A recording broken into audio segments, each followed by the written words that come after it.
a nation known for its heavily fortified borders and stringent political regime.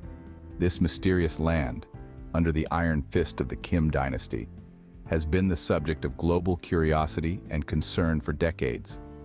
Its citizens, tightly bound by the threads of authoritarian control, seem to exist in a world far removed from ours. In this video, we will hear from those who have escaped the clutches of the regime, their voices echoing the unheard stories of North Korea. Alongside them, experts in the field will shed light on the complex web of power, propaganda, and fear that keeps the nation in check. So, why don't North Koreans revolt? It's a question that demands attention. It's time to delve into the world of North Korea and understand the reasons behind the lack of revolt. Imagine living in a country where every aspect of your life is controlled by the government. Welcome to North Korea, a nation where the regime's power encompasses every facet of its citizens' lives. It's a system that leaves no stone unturned in its quest for absolute control. Consider the words of those who have escaped this iron grip. North Korean defectors recount tales of a life where even the simplest freedoms are non-existent, where every action is watched, every word heard, and every thought seemingly known. One defector speaks of a world where you can't trust your own family, where whispers of dissent can lead to dire consequences. Another talks about the omnipresent surveillance, the watchful eyes that never sleep.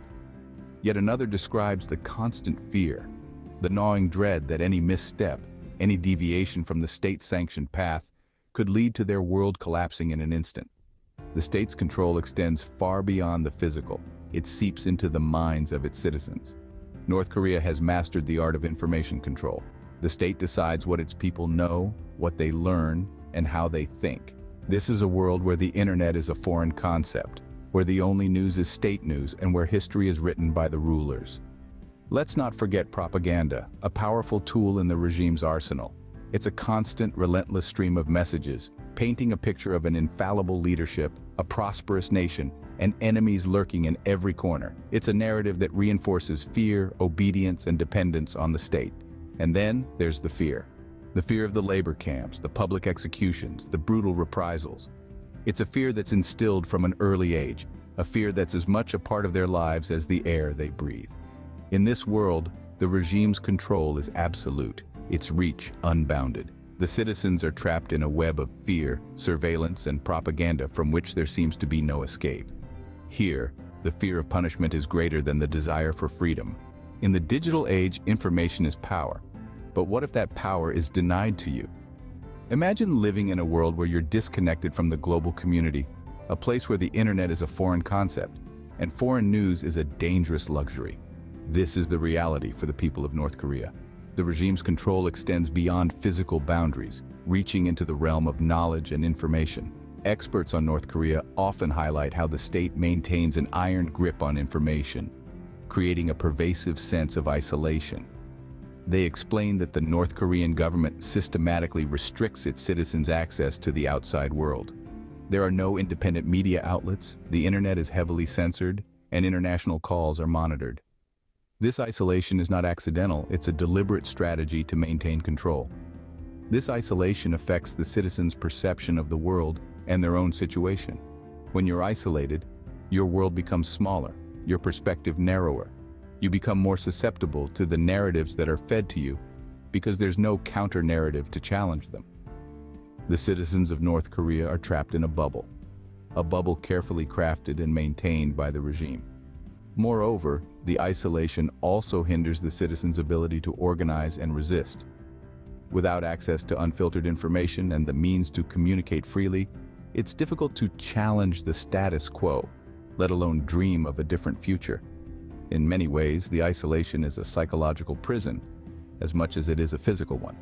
So the isolation in North Korea is not just about being cut off from the rest of the world. It's about being cut off from the possibilities and ideas that the world represents. It's about being denied the power of information, the power to question, to dream, and to change.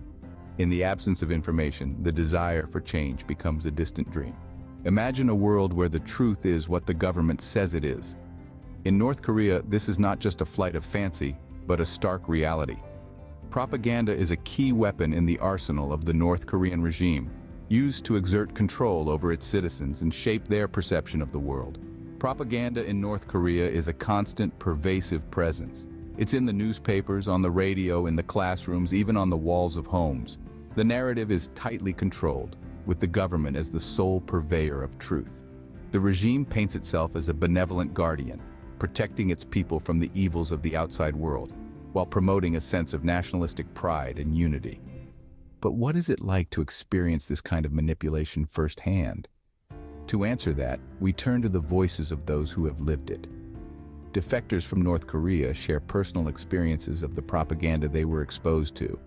One defector recalls how as a child she was taught in school that their leader was a god, capable of reading minds and controlling the weather.